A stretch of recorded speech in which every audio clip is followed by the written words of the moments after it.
हमारे मुख्य अतिथि जो हैं वो हमारे बीच उपस्थित हो चुके हैं, उनका स्वागत। तो देख सकते हैं दोस्तों, मेला का संबोधित करने के लिए हमारे मुख्य अतिथि जो हैं और उनका गाड़ी पहुंच चुकी है। तो देख सकते हैं आप लोग, हमारे मुख्य अतिथि जो हैं वो हमारे बीच उपस्थित हो चुके हैं। उनका स्वागत के लिए मेले के जो पदाधिकारीगण और हमारे गांव घर के जो माताएं और माँ लोग, बाबा लोग हैं, सभी कोई उनका स्वागत के लिए लगे हुए हैं। देख सकते हैं काफ़ी ज़बरदस्त है।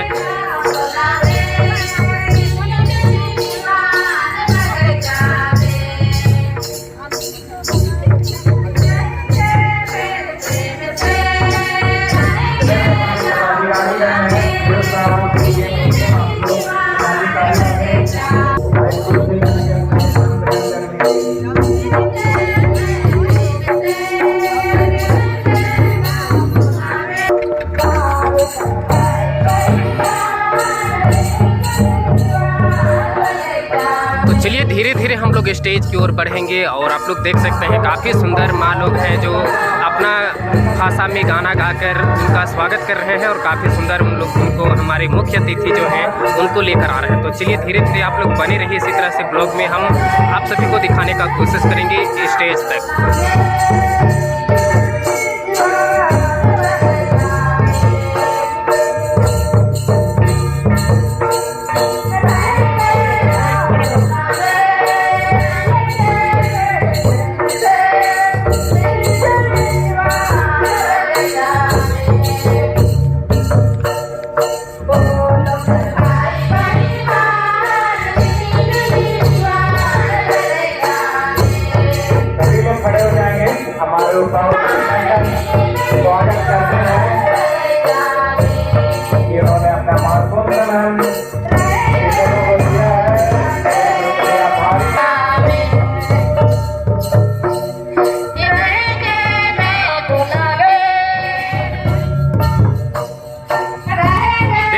धीरे धीरे स्टेज में हमारे मुख्य अतिथि जो हैं वो उपस्थित हो रहे हैं और आप देख सकते हैं काफ़ी सुंदर यहाँ का सजावट की है।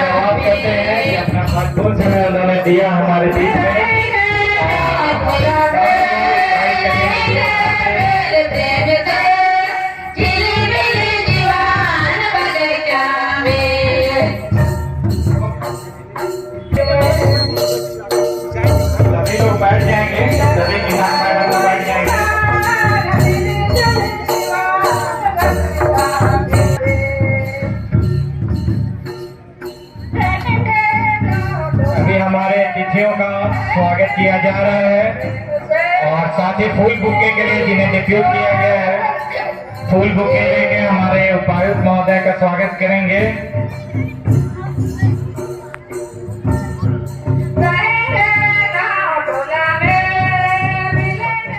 एसडीपीओ चैनपुर, ललित डीओ साहब, आशीष सॉइल कंजर्वेशन ऑफिसर, एग्रीकल्चर विभाग के सभी पदाधिकारीगण, सभी कर्मीगण और सबसे महत्वपूर्ण जो आज इस कृषि मेला के लिए सबसे महत्वपूर्ण अंग है हमारे सभी कृषक भाई बहन, सभी को मेरी ओर से जोहार, जय धर्म में सभी का अभिवादन। पूर्व में भी जब भी हम लोग गुमला जिले के जो आर्थिक विकास है उस पर जब भी हम लोग विमर्श करते हैं, जब भी समीक्षा करते हैं, तो यही निकल के आता है कि बाकी जो उद्योग है या बाकी जो जीविका के साधन हैं वो एक लिमिट से ज़्यादा लोगों को रोजगार नहीं दे सकते। कृषि ही एक ऐसा क्षेत्र है जो गुमला की अधिकांश लोगों को न केवल रोजगार दे सकता है बल्कि उनके जीवन का स्तर में वृद्धि ला सकता है। बस उसमें जो समस्याएं हमारे सामने हैं, जो निरंतर आप कृषक लोग हमारे पास हमेशा बताते रहते हैं, चाहे वो इरिगेशन की समस्या हो या इनपुट की समस्या हो, ये कुछ समस्याएं हैं जिनके कारण गुमला जिला जो है कृषि में अपना पूरा जो पोटेंशियल है वो अचीव नहीं कर पाता। और पूरा जो सरकारी मशीनरी है, चाहे कृषि विभाग हो या अन्य विभाग हो, हमारा पूरा जोर इसी बात पे है कि कैसे हम कृषकों को संगठित करें, कैसे एफपीओज के माध्यम से ज़्यादा पूंजी उन तक पहुंचा सकें और जितना संभव हो उतना कृषि और इनपुट्स की व्यवस्था हम कर सकें। आप में से कितने कृषक हैं जो किसी न किसी एफपीओ के सदस्य हैं? हाथ खड़ा कर सकते हैं। तो जितना मुझे लग रहा है कि लगभग जितने लोग आए हैं उसके 20 से 25% लोग हैं जो एफपीओ के सदस्य हैं। बाकी लोगों से भी मेरा आग्रह होगा कि जो भी सरकार के स्कीम्स हैं, यहाँ पे आगे दीदी लोग बैठी हैं, सब बहुत जागरूक हो चुकी हैं, या तो वो एसएचजी के माध्यम से सरकार लोगों तक पहुंचाती है या एफपीओ के माध्यम से। तो जो लोग अभी तक किसी एफपीओ से नहीं जुड़े हैं, आप सभी से हम लोगों की करबद्ध प्रार्थना होगी कि जरूर अपने नजदीकी किसी न किसी एफपीओ से जुड़ जाइए। जहां तक मेरी जानकारी है, आज के समय में गुमला जिले में 25 से ज्यादा एफपीओज हैं जो अच्छे से चल रहे हैं, सुचारू रूप से जिनका संचालन हो रहा है, और बहुत सारे एफपीओज हैं जो जिनका गठन तो हो गया है लेकिन बहुत अच्छे से भी वो अपना कार्यकलाप नहीं कर पा रहे।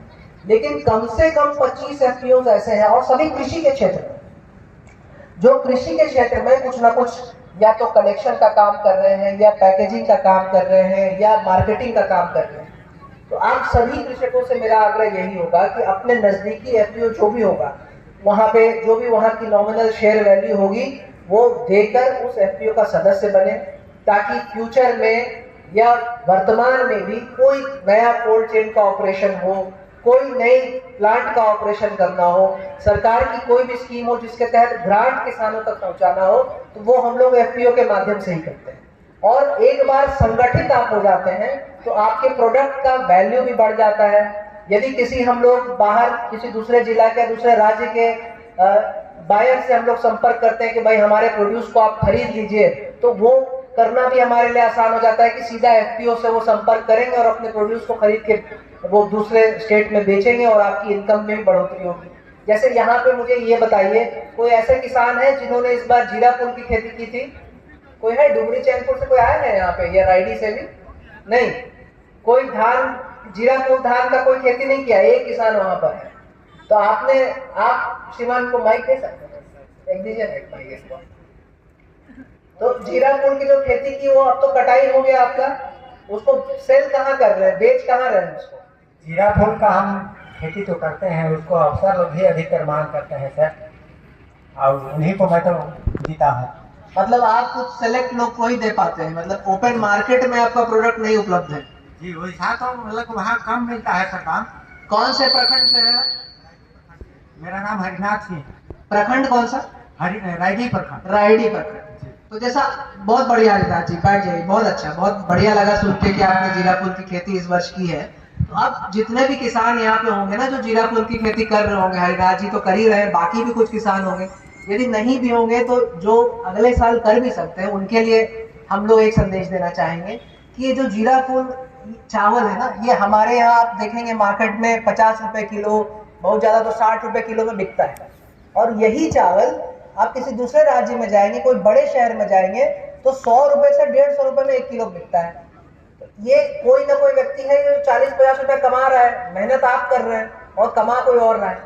तो हमारे यहाँ 2 एफपीओ है, एक डुमरी में है, एक चैनपुर में, जिसको हमने टास्क दिया है कि आप जीरा फूल जितने भी फार्मर हैं सबको अपने एफपीओ का सदस्य बनाएं, सबसे जीरा फूल राइस कलेक्ट करें, उसको बढ़िया से प्रोसेसिंग करके उसको राइस बनाएं, पैडी से धान से उसको चावल में कन्वर्ट करें, उसका अच्छे से पैकेजिंग कराएं और उसको ओपन मार्केट में फिर बड़े शहरों में बेचें, ताकि हमारे किसान की जो आय है वो उसमें वृद्धि हो सके। तो ये जीरा फूल हमें जानकारी इसलिए है क्योंकि डुमरी में हमने कई किसानों से मिला तो वो हम लोग को बता पाए। इसी प्रकार से हर प्रखंड का कुछ खासियत है। कहीं कांडारा में कोई किसान है जो ड्रैगन फ्रूट की खेती कर रहे हैं, घाघरा में कोई किसान है जो स्ट्रॉबेरी लगा रहे हैं। तो ये सब जानकारी लेना, इसका जो पूरा सप्लाई चेन है उसमें फिट आप तभी हो पाएंगे जब आप एफपीओ के सदस्य बनेंगे या किसी एसएचजी के सदस्य। तो जो यहाँ पे दीदी लोग हैं सभी से मेरा आग्रह होगा कि आप अपने एसएचजी को और एक्टिव बनाएं। यदि अभी तक नहीं जुड़े हैं किसी एसएचजी से तो एसएचजी से जुड़े, और जितने भी सरकारी स्कीम्स हैं चाहे कृषि क्षेत्र के या कृषि से इतर भी, सभी का लाभ लें। और जितने हमारे दादा लोग हैं, पुरुष जितने हैं, सभी लोग से आग्रह होगा कि जो भी आपके नियरेस्ट एफपीओ है जो किसी भी क्षेत्र में किसी भी वैरायटी के सीड्स में या इनपुट्स में या फिर प्रोड्यूस के क्षेत्र में भी काम कर रहा है, उससे जरूर जुड़ें और ये प्रयास करें कि कैसे हम लोग और संगठित हो सकें। क्योंकि एक बार आप संगठित होंगे ना तो हर चीज का साइज बढ़ जाएगा, पूंजी का साइज बढ़ जाएगा, हम लोग प्लांट के ऊपर काम कर सकते हैं, मार्केटिंग हमारे लिए। तो हमारी ओर से यही संदेश है। इस बार मैं आपसे क्षमा प्रार्थी हूँ कि बहुत कम समय मेरे पास है कृषि मेला में शिरकत करने के लिए, क्योंकि एक बहुत महत्वपूर्ण बैठक दूसरी चल रही है। परंतु आप सभी किसानों के लिए जिला के किसी भी अधिकारी या ब्लॉक के या किसी भी सरकारी अधिकारी के दरवाजे हमेशा खुले हैं। आपको कभी कोई दिक्कत हो, चाहे कृषि क्षेत्र से या किसी और चीज़ की, किसी भी सरकारी स्कीम का लाभ लेने में कोई समस्या हो, आप तुरंत हम लोगों को बताएं और हम लोगों का कर्तव्य है उसका समाधान। बहुत बहुत धन्यवाद सभी का। जय।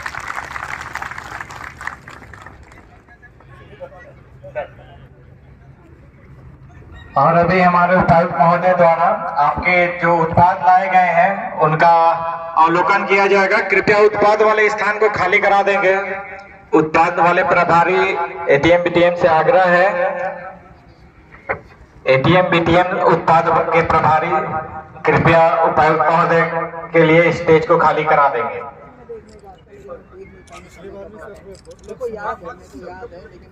और जो 5 आदमी हैं वो लोग अविलंब हमारे स्टेज के दाहिनी ओर आ जाएंगे। लुड़का साहू जी सुवरगढ़ा के हैं, पंचायत सिलापारी। ब्रोकली जो लाए थे स्टेज की दाहिनी ओर आ जाएंगे, लुड़का साहू जी। उसके बाद है संजय पोदार जी दुंदुरिया गुमला, स्टेज की दाहिनी ओर आ जाएंगे जल्दी से। उसके बाद रमेश महतो भरनों से, रमेश महतो जी भरनों से हैं।